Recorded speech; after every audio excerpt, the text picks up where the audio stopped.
Hello everyone, and welcome to After Alexander, Episode 7, The Prize.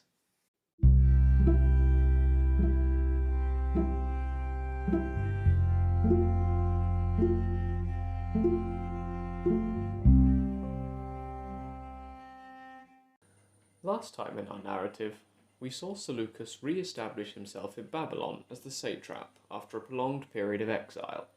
This was an event which later generations would see as so important that it would be the start of the Seleucid era calendar. I'm going to touch on Seleucus's reconquest for a bit longer, as even with the benefit of hindsight, it's a remarkable achievement. His force to retake the province was minute by comparison, with only 800 infantry and 200 horsemen. Now, I don't know about you, but 1,000 people total is probably about the size of some small football crowds, and I wouldn't feel particularly confident about retaking a province with one. And yet, by June of 312, there he was, back in his seat of power in Babylon.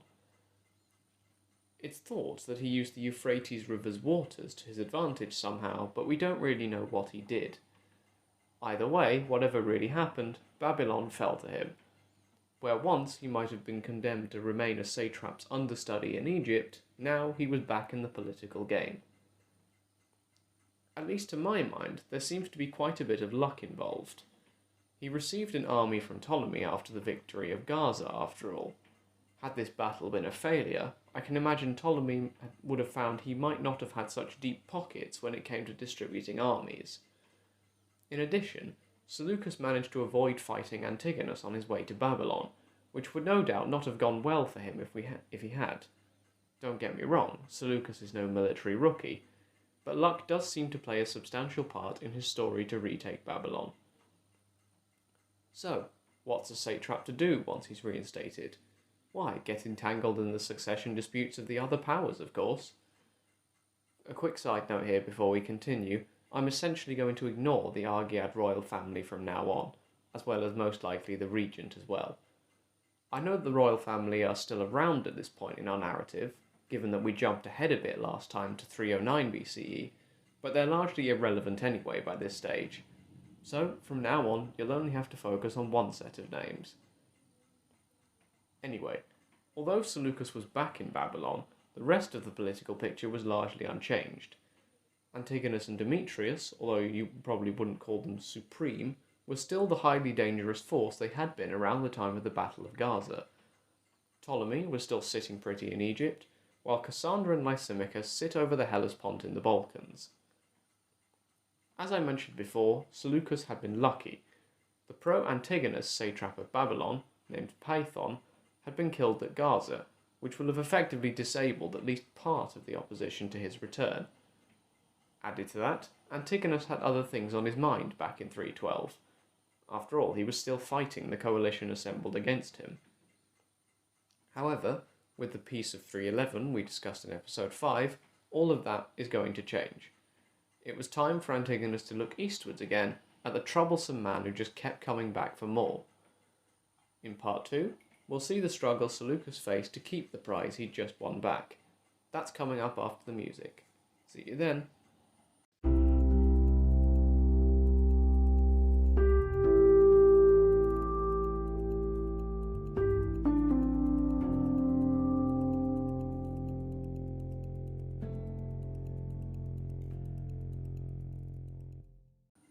The first wave of attack would come in the form of Antigonus's friends and satraps. Specifically, these would be Nicanor and Evagorus, the governors of Media and Aria.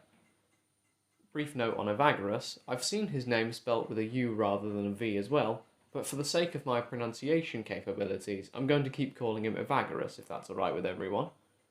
Anyway, about 5 seconds after Seleucus reinstalled himself in Babylon, these two men marched to take him down. Seleucus in turn marched out to meet them, and the armies met near the Tigris River.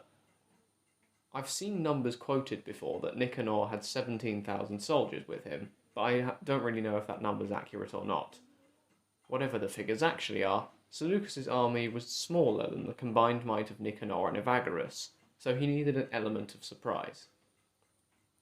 Accordingly, Seleucus is supposed to have concealed his troops in the marshes associated with the river Tigris, which, although it was probably a good idea strategically, you can imagine it wasn't a lot of fun for anyone involved. Now, Nicanor and Evagorus were on the other side of the Tigris to Seleucus, so they needed to cross in order to give him the planned kicking. However, Seleucus attacked the crossing after sundown, catching both men off guard.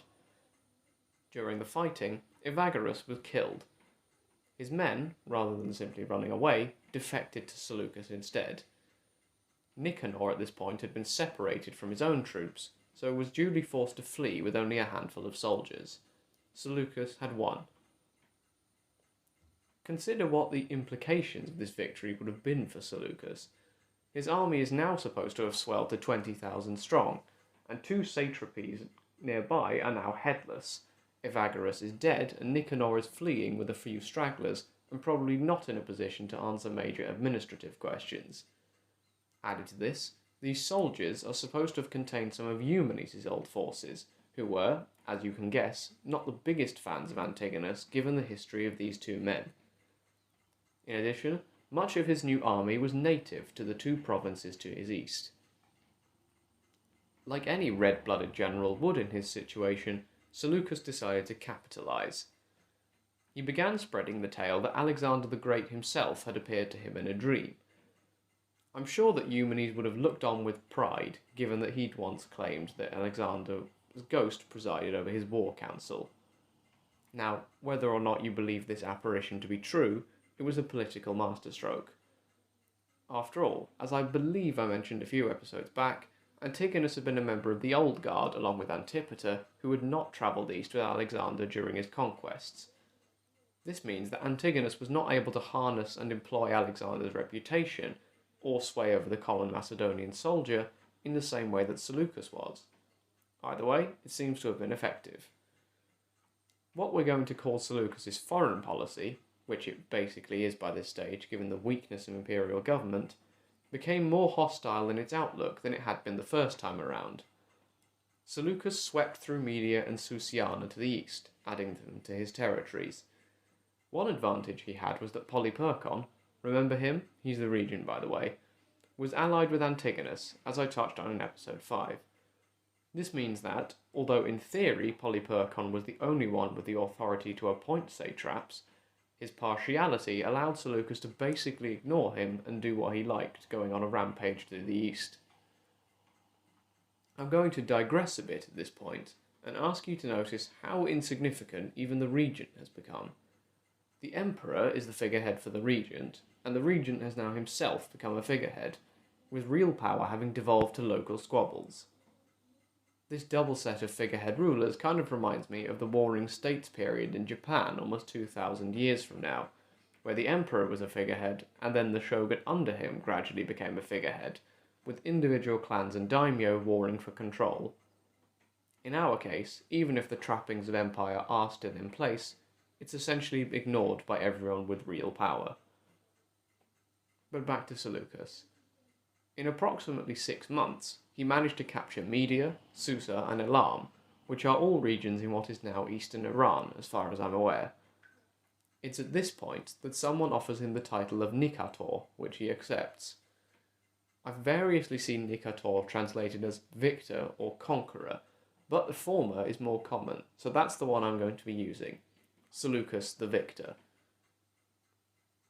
He may even have gone further east than this, but what we do know is that his campaigns of conquest never reached as far as Bactria or Sogdiana at the eastern edge of Alexander's domains. Or at least not at this stage, foreshadowing.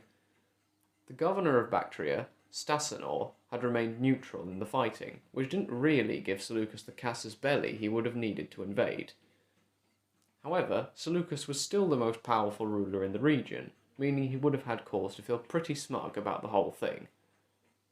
And, of course, that's when Demetrius showed up, having been sent by his father Antigonus to deal with this pesky nuisance in Babylon.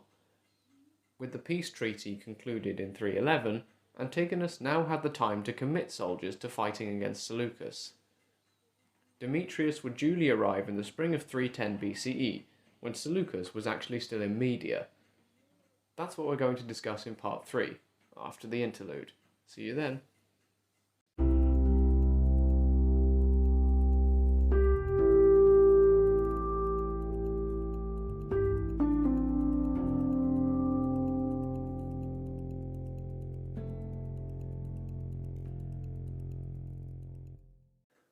As was perhaps to be expected, Demetrius eventually arrived at Babylon.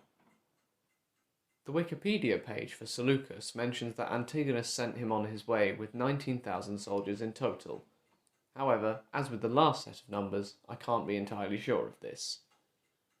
The father-son duo were likely unaware of Seleucus' string of conquests in the east. In fact, they may even not have known, or been told, about the swelling of his ranks after the victory at the Tigris.